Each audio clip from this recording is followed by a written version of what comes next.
वृंदावन बिहारी लाल की जय। राधा रानी की जय श्री गुरुदेव भगवान की जय। श्री राधे राधे। भक्ति प्रश्नोत्तरी कार्यक्रम प्रारंभ किया जा रहा है। आइए हम भक्ति संबंधित प्रश्नों को श्रवण करें। श्री राधे राधे गुरु जी, आपके श्री चरणों में कोटि कोटि दंड प्रणाम। प्रज्ञा शुक्ला जी, इनका प्रश्न है, मेरे बच्चे अभी बहुत छोटे हैं, इसलिए ज़्यादा सुचिता नहीं हो पाती है। सुबह पूजा के भी समय नहीं मिल पाता है। नाम जप करते थे, सत्संग सुनते हैं, पर मन में हमेशा भक्त चरित्र पढ़ने के विचार आता रहता है। तो क्या हम अपने कमरे में बिस्तर या जमीन में बैठकर पढ़ सकते हैं? श्री राधे राधे। पढ़ने के लिए आपको ग्रंथ चाहिए। जैसे भक्तमाल जी का ग्रंथ आप मंगाएंगे तब पढ़ेंगे। और आपने कहा कि छोटे छोटे बच्चे हैं इसलिए पवित्रता नहीं रह पाती, तो पढ़ने से ज़्यादा अच्छा है कि आप श्रवण करिए। बच्चे जब सो रहे हों और आप जल्दी उठ पाएं तो जल्दी उठने के बाद स्नान करके आप पढ़ने का कार्य कर लीजिए। अतिरिक्त समय में आपको भक्तों का चरित्र पढ़ने से ज़्यादा सुनने में सुविधा रहेगी, क्योंकि आपने अपना कोई भी कार्य किया, रसोई घर का काम, सफाई का काम, और लगा दिया चरित्र मोबाइल के द्वारा या टीवी के द्वारा, तो आप भक्ति आश्रम चैनल यूट्यूब में आप निकालें और संतों भक्तों का चरित्र प्रारंभ हो जाएगा।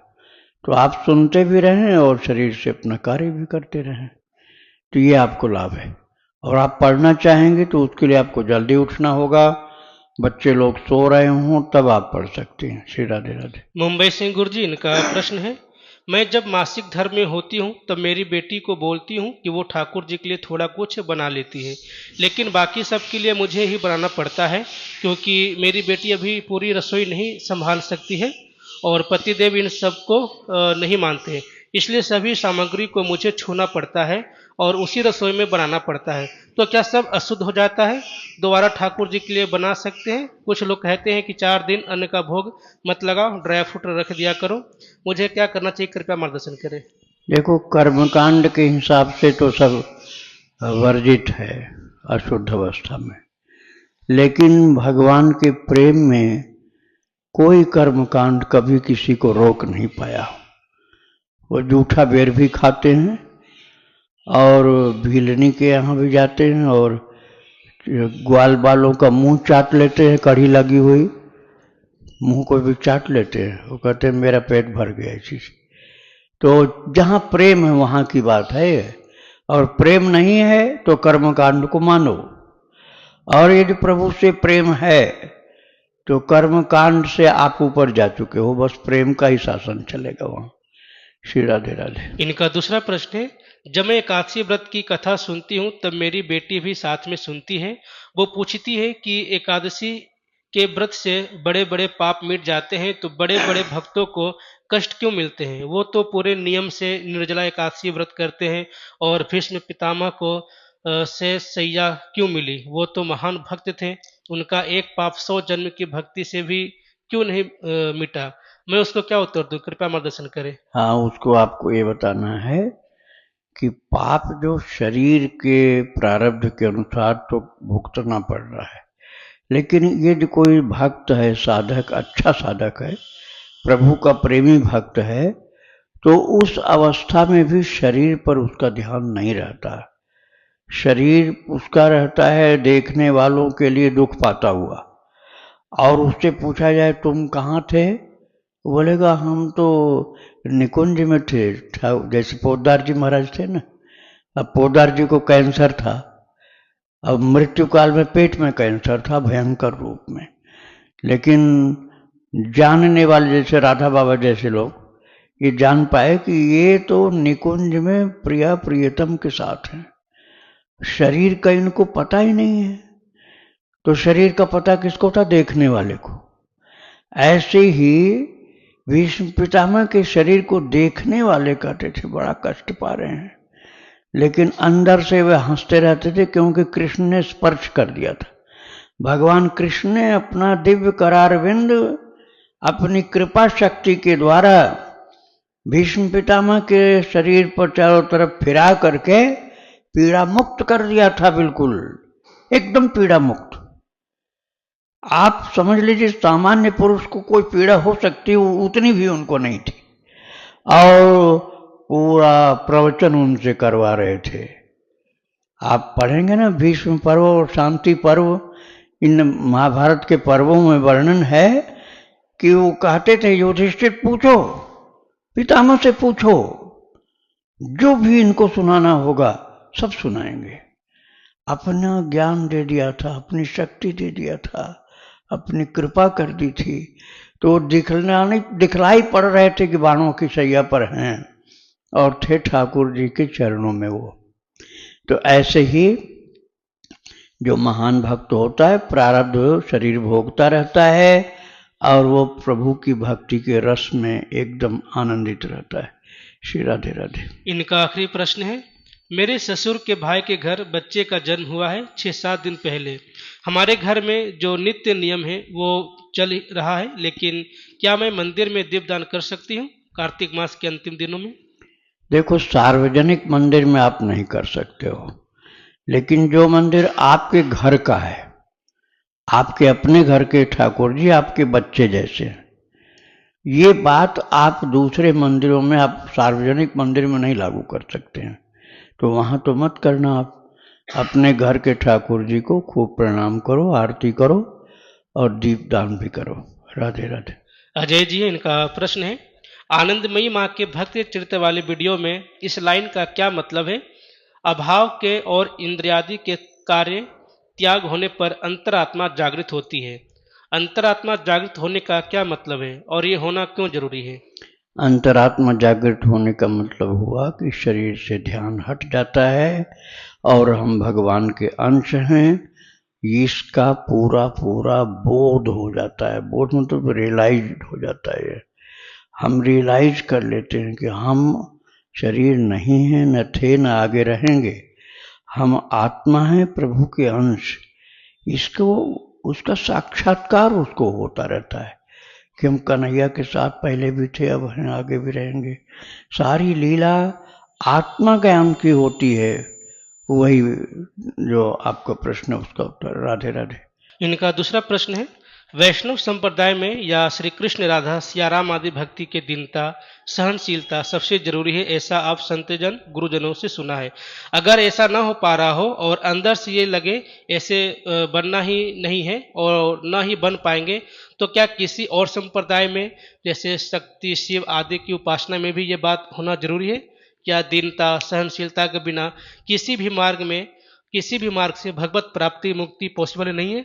मुझे भृगु जी वाली परीक्षा में शिव जी का रिएक्शन ही सुहाता है, तो क्या इसका मतलब मुझे श्री कृष्ण की उपासना नहीं करनी चाहिए? भृगु जी का जो परीक्षा लिए थे विष्णु जी का, हाँ तो शिव जी का जो रिएक्शन हुआ था मतलब हाँ। तो वो इनको अच्छा लगता है, तो क्या ये कृष्ण की उपासना नहीं करनी चाहिए इनको? अरे भाई, भृगु जी की परीक्षा में त्रिदेवों की परीक्षा की गई थी, तो त्रिदेव सब चाहते थे कि इनका उद्धार हो, क्योंकि वो सबके प्रतिनिधि बन के आए थे। भृगु जी अपने मन से नहीं आए थे, प्रतिनिधि बनाए गए थे वो सब संतों के। तो परीक्षा में उन्होंने देख लिया कि ब्रह्मा जी का सम्मान न हो तो नाराज होते हैं, और शंकर जी बहुत जोर से क्रुद्ध होकर मारने के लिए दौड़ा लेते हैं त्रिशूल लेकर के, और भगवान नारायण की छाती में लात मार दिया भृगु जी ने, और भगवान नारायण तुरंत उठ करके उनके चरण पकड़ लिए और बोले, अतीव कोमलौतात चरणौते महामुने। हे महामुनि, आपका चरण बड़ा कोमल है। अतीव कोमलौतात चरणौते महामुने इत्युक्त्वा विप्र चरणौ मर्दयन् स्वेन पाणिना। ऐसा बोल करके बहुत प्यार से भृगु जी के चरण भगवान सहलाने लगे। चोट नहीं लग गई आपको? हमारा सीना तो वज्र जैसा है, आपने जिस पर अपने चरण का आघात किया ना, वो पत्थर जैसा है, और आपका चरण कोमल, तो आपको चोट लगी होगी और क्षमा भी मांगने लगे खुद ही। तो इसमें ये सिद्ध हो गया कि भगवान नारायण अर्थात राम जी, कृष्ण जी, नारायण जी की भक्ति से ही जीव का उद्धार होगा। क्षमाशील हैं, गलतियां हो जाएंगी तब भी माफ कर देंगे। यही जाकर संतों के बीच में उन्होंने बताया। तो जब उन्होंने परीक्षा कर ली, निर्णय हो गया, तब अब दूसरी जगह भटकने का क्या मतलब हुआ? अब उनसे ज्यादा तो परीक्षा आप कर नहीं पाओगे कि भृगु जी से भी ज्यादा परीक्षा करो आप। तो भगवान कृष्ण की, राम की, नारायण की भक्ति करो। राधे राधे। पवन जी है, इनका प्रश्न है, गुरुदेव मुझे कृष्ण कथाओं में तो बहुत आनंद आता है, परंतु नाम जप मेरे से नहीं होता है। न तो मन ही लगता है नाम जप में, और न ही नियम बन पा रहा है। उसके लिए कृपया मार्गदर्शन करें। ये अच्छा है कि आपको कृष्ण कथा अच्छी लगती है। अब ये कथा आपको आगे बढ़ाएगी, बस उसमें ये थोड़ा सा ऐड करना पड़ेगा कि कृष्ण कथा के साथ भक्त कथा और सुनो। कृष्ण कथा भी सुनो और कृष्ण के प्रेमियों की भी कथा सुनो। और कृष्ण प्रेमियों की कथा सुनते सुनते आपके अंदर इतना परिवर्तन अपने आप हो जाएगा कि आप अकेले में प्रभु को बुलाते रहोगे, प्रभु को बुलाते रहोगे। और प्रभु को बुलाना ही जप है, प्यार से बुलाना। बहुत जल्दी जल्दी जल्दी जो जप करते हैं ना, उससे ज्यादा वैल्यू हो जाती है उसकी, जो आराम से गा कर रो करके अपने प्रभु को पुकार रहे हैं। उनकी उस जप की अर्थात पुकार की, कीर्तन की, रोने की, उसकी वैल्यू महाराज जप से भी ज्यादा होती है। तो आप ऐसा करने लग जाओ। फिर जब आपकी इच्छा हो तो माला से कर लो, कैलकुलेटर से कर लो, और नहीं तो अकेले में खिड़की दरवाजा बंद करके पुकारो भगवान को। इसके लिए आपको भक्त चरित, संत चरित सुनना पड़ेगा, तभी ये आपके अंदर भाव की उत्पत्ति होगी। श्री राधे राधे। इनका दूसरा प्रश्न है, महाराज जी, मीरा जी को अपनी माँ की गलत शिक्षा की वजह से इतना दुख उठाना पड़ा और विरह भी। गुरु जी, तो सजा तो उनकी माँ को मिलनी चाहिए, क्योंकि उनकी गलत शिक्षा के कारण उनको ऐसा दुख मिला। तो मीराबाई जी को कितनी दुख क्यों मिली? मीरा को जो समझ में आया, माता की आज्ञा मानकर को उन्होंने पालन किया।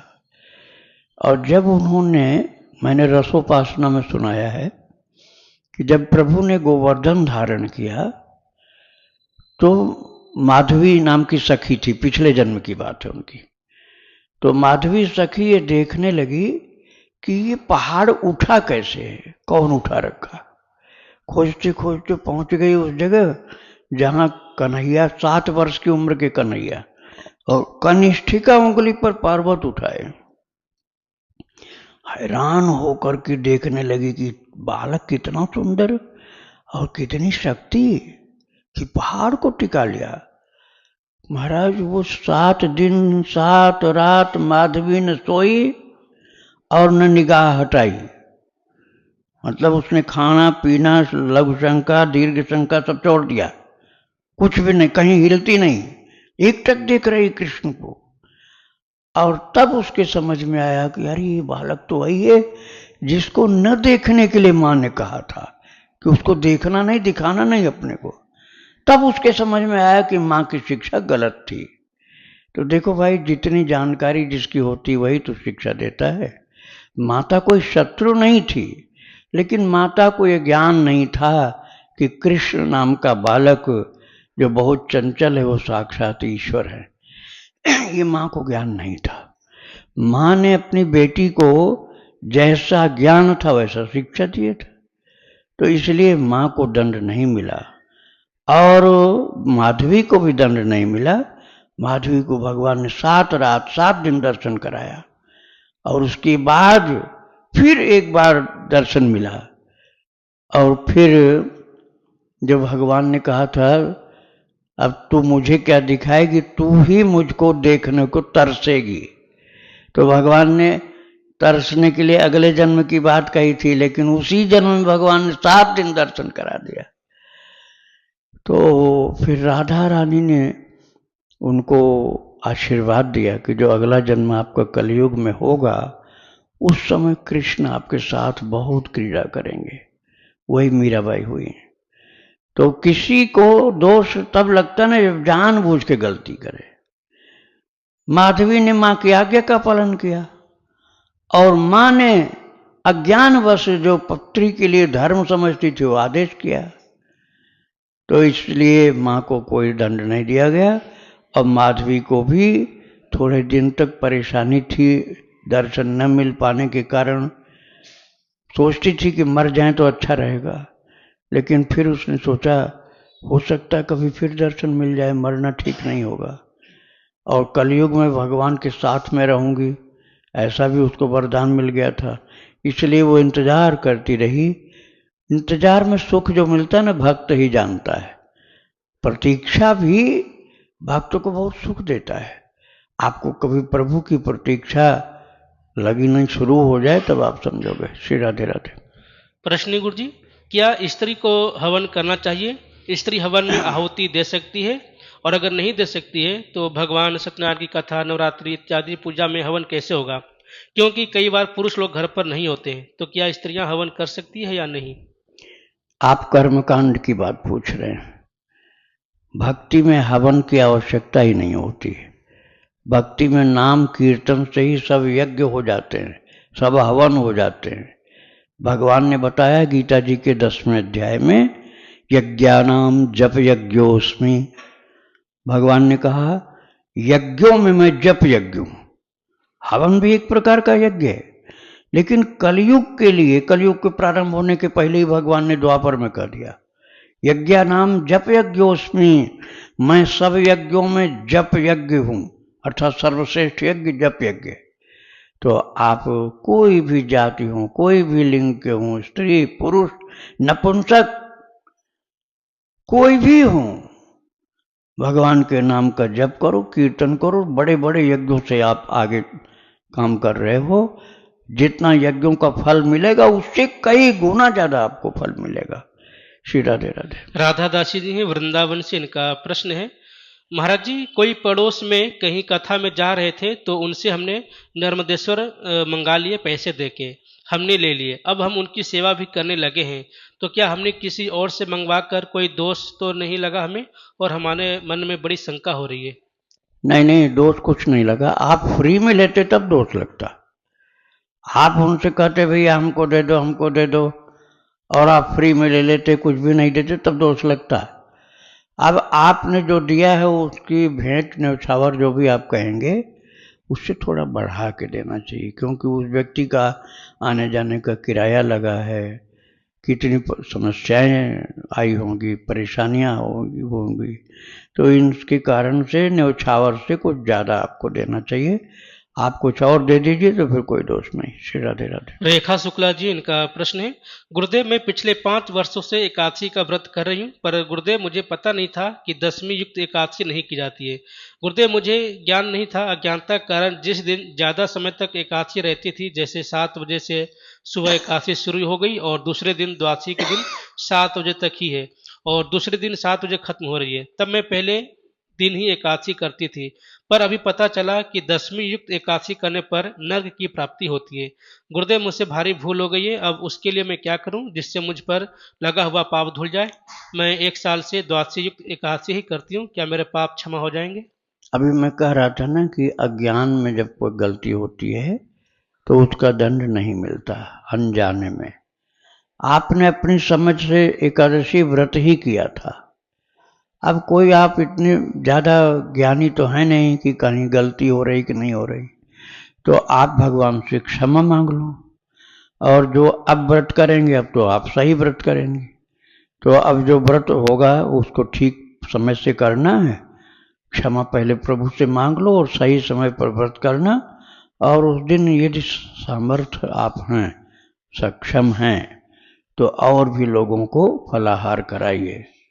जो निराहारी व्रत नहीं है, फलाहारी हैं, उनको फलाहार कराइए एकादशी के दिन। और आप उतना ही व्रत करना जितना निभा सको। ऐसा नहीं कि निर्जल करने लग जाओ और फिर घर के लोग आपको ग्लूकोज चढ़वाने के लिए ले जाएं, बेहोश होने लग जाओ, ऐसा नहीं करना चाहिए। शरीर की क्षमता के अनुसार व्रत करना चाहिए।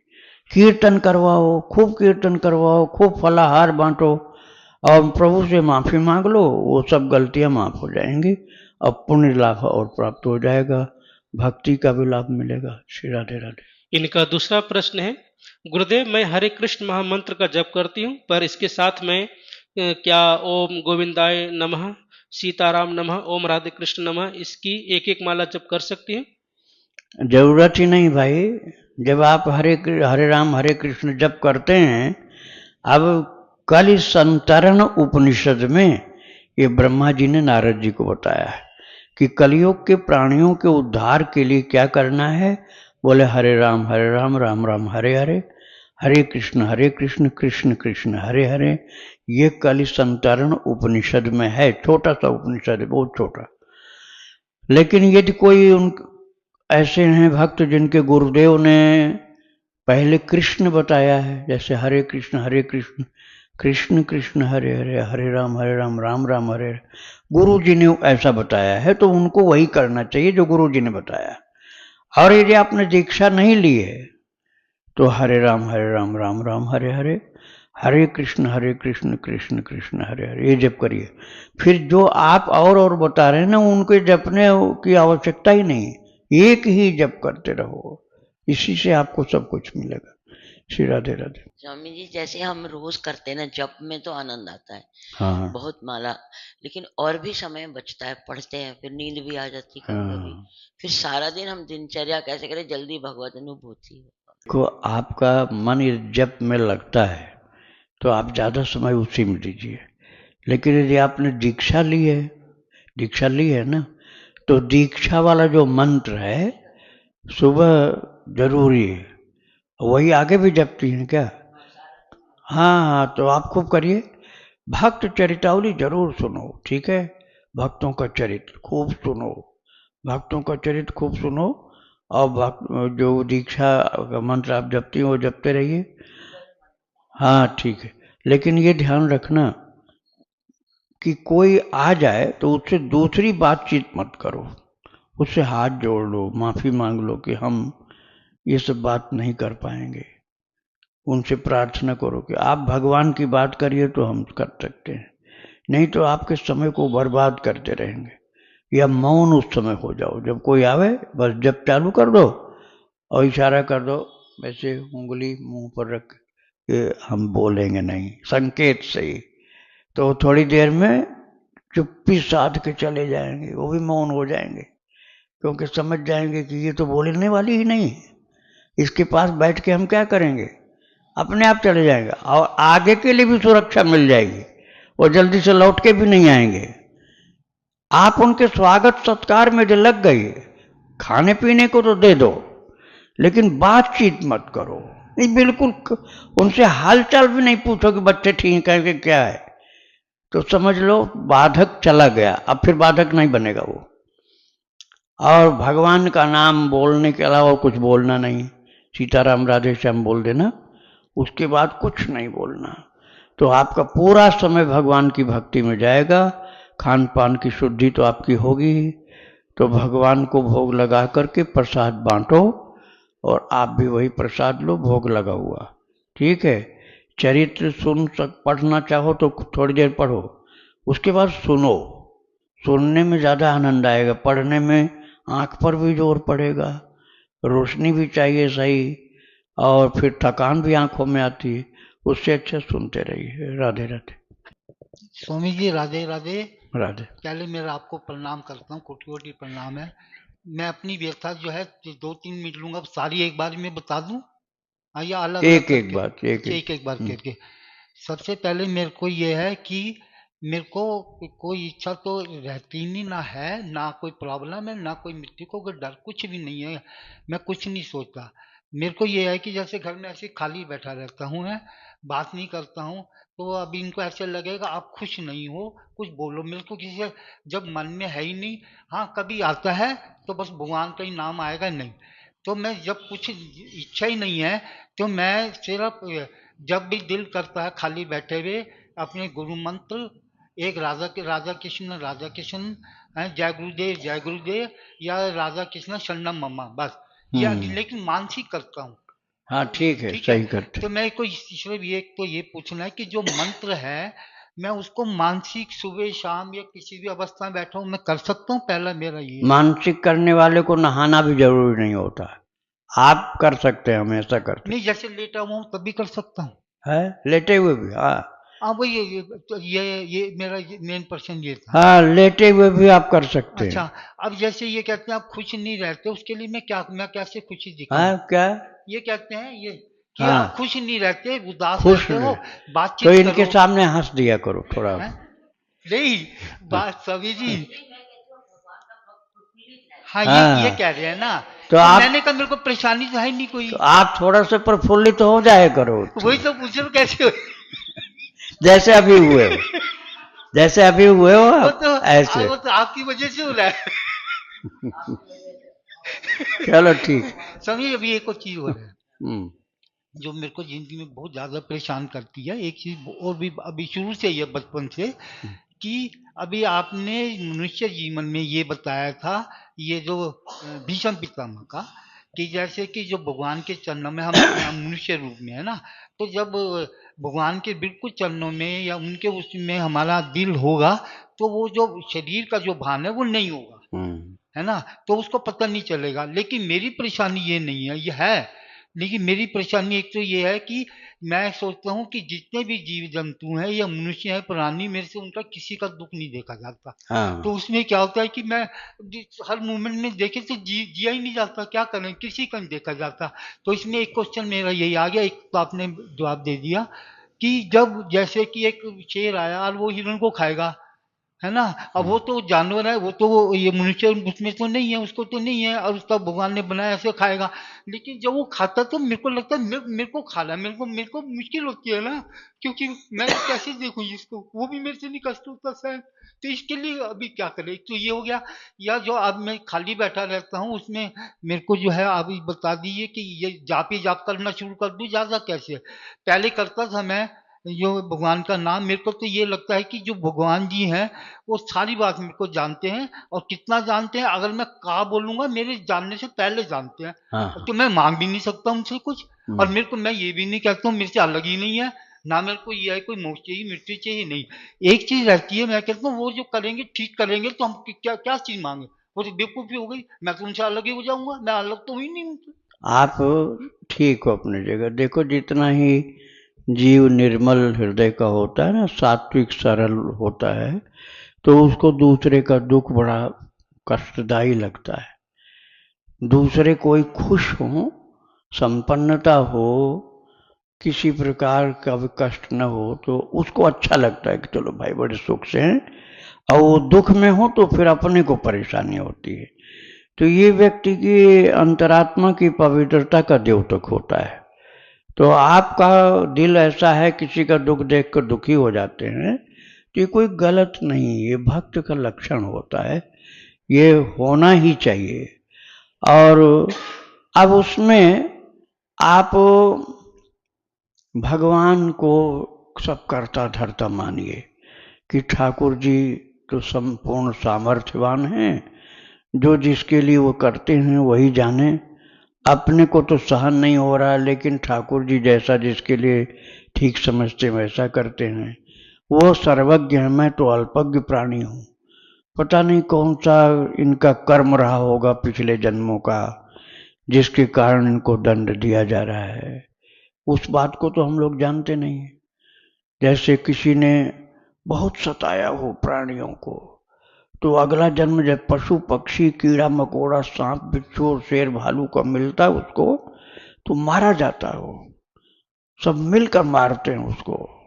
तो हम लोगों को दया आती, आनी भी चाहिए दया, लेकिन उसके कर्मों का भोग भगवान नहीं कराएंगे तो फिर उसके पापों से मुक्ति कैसे मिलेगी? उसको पाप मुक्त करने के लिए ऐसा विधान बनाया गया है। फिर जब पापों से मुक्त हो जाएगा तो अच्छा शरीर मिलेगा, और कुछ रह जाएगा तो थोड़े दिन और कठिन यंत्रणा देने के बाद मनुष्य का जन्म मिल जाएगा, तो उसको अवसर मिल जाएगा भक्ति करने का।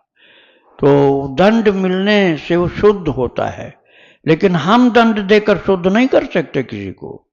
ये विधान भगवान का है, भगवान ही करते हैं कार्य। श्री राधे राधे। 6 बहन 3 भाई हमारे 9। लेकिन मेरा है कि भगवान के साथ जब 60 साल की हो गई, मैंने संसार में किसी के ब्याह शादी सब खत्म कर दिया। ये बात हमारे गुरुजी ने भी कहा था, तुम्हें किसी को छोड़ना नहीं है, नाम जप करो, लोग तुम्हें खुद ही छोड़ जाएंगे, तुम उनके हिसाब के नहीं रहोगे। हो गया। मेरी बड़ी बहन आती है कि तू किसी के नहीं जाती, तेरे कौन आएगा, मतलब हम मरेंगे तो हमारे कोई नहीं है। ठीक है, रख दो रख दो। बड़ी बहन को अभी सत्संग सही मिला नहीं है, वो संसार के व्यवहार को निभाना चाहती हैं। संसार का व्यवहार किसी से पूरा नहीं निभा है और न सबको खुश रख पाओगे, इसलिए ठाकुर जी को खुश रखो, ठाकुर जी को खुश रखो, उसी में कल्याण है। एक एक एक एक आदमी को कहाँ तक खुश कर पाओगे। श्री राधे राधे। वृंदावन बिहारी लाल की जय। राधा रानी की जय। श्री गुरुदेव भगवान की जय। श्री राधे।